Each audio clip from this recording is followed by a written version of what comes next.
How's everybody doing? It's Practicon back with another episode, and today is going to be the crazy internet stuff from the past week, and let's just jump right into it. So the first case is going to be what's going on in Minneapolis. As you guys know, because you're older than 5 months old, what occurred in Minneapolis over the summer, and pretty much all the things that have happened since then. So just to give you a brief overview, obviously we know about the George Floyd situation.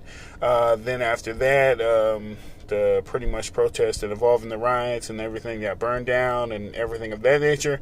So we know at that point in time, the city council vowed to disband the police department. And then I think the mayor wasn't on board, but they were able to overrule him. And now where we're at is violent crime is on the rise. I think their murder rate is, at this point in time, pretty much ridiculous. It's not where it's been at in the previous years.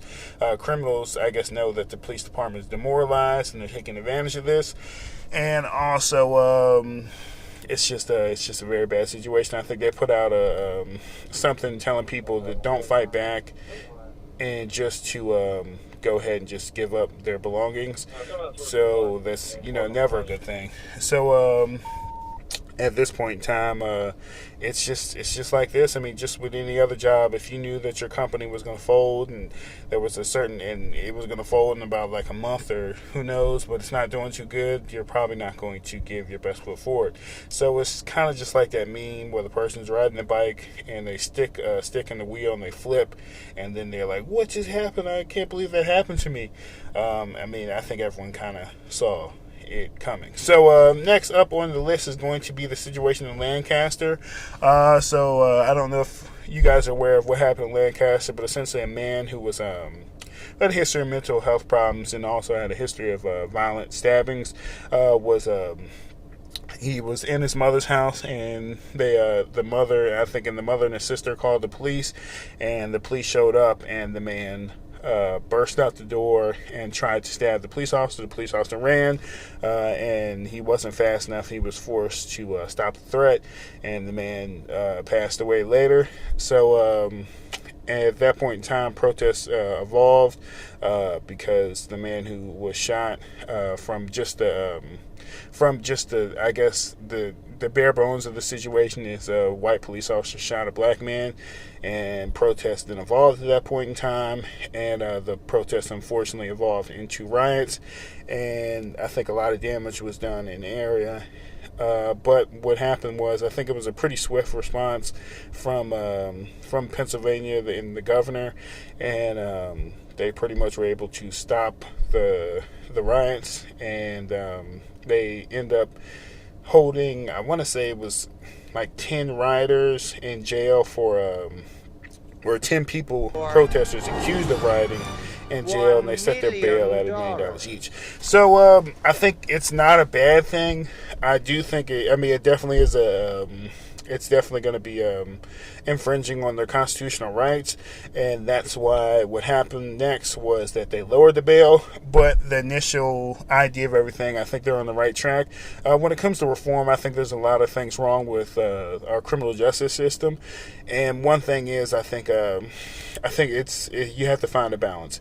And I think when it comes to these protests and some people taking advantage of the protests and using them to harm businesses and people, it's a really bad thing. When it comes to peaceful protesting and getting your point across, I think it's a great thing. That's your constitutional right. But what's not your constitutional right is burning things and attacking people.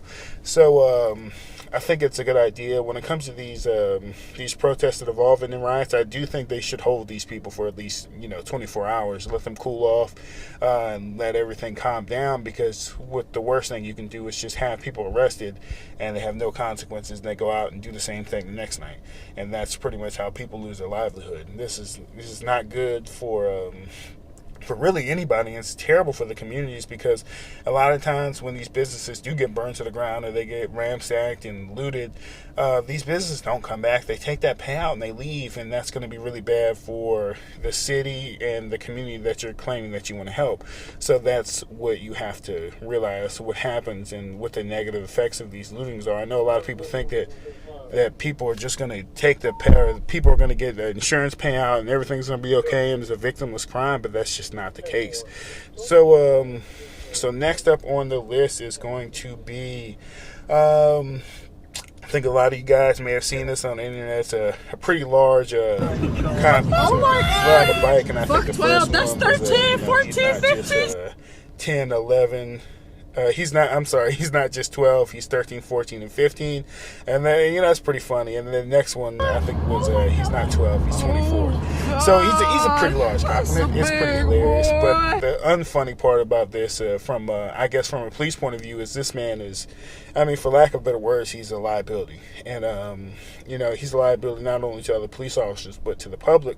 Because if he's ever, he's a traffic cop, he's ever on a really bad accident, and he responds first, and, the fire department hasn't got there, and somebody's trapped inside the vehicle, I don't think he's going to be able to pull someone out. He's just too large. And that's honestly an issue. And one thing that I hope that comes with all these reforms that people are calling for is, I think physical fitness needs to be taken seriously by the police departments. And I understand that maybe he's an older police officer, but physical fitness is one thing that's very important. I think that physical fitness should be mandatory for every police officer.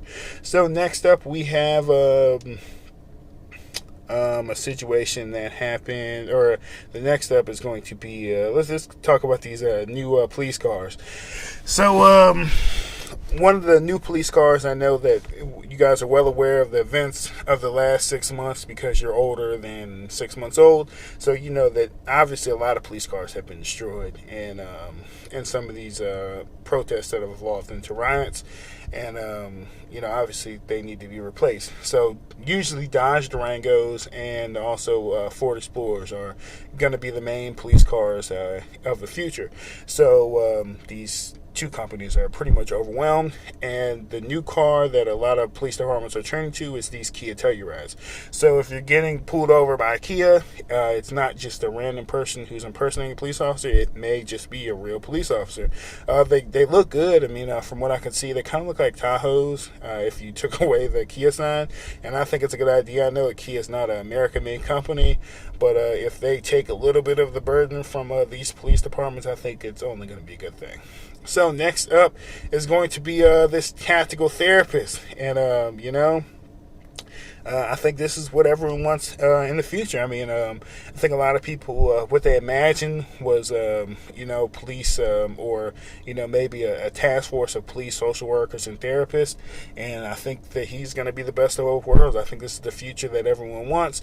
And he's going to be able to deal with mental health calls and other things that police get that regular police officers have to field. And I think it's going to be a great thing. And, he's... I think it's obviously he's a police officer. I think some people are saying he's the, tactical therapist, but this is a good thing. I think a lot of people sometimes just get online and they just want to say things and don't really put any best foot forward. But I think this is real, and I think instead of just virtue signaling and just talking about things, I think a lot of people need to actually put their money where their mouth is, and this man is doing it. Hats off to him, and wherever jurisdiction he's from, I can appreciate this. So that's about it for crazy internet stuff. We're gonna have another episode coming up pretty soon, and I appreciate you guys. Remember, always make sure and pay attention to what you're consuming and who's posting it, and make sure you do your own research. Appreciate you guys, and thanks for stopping by.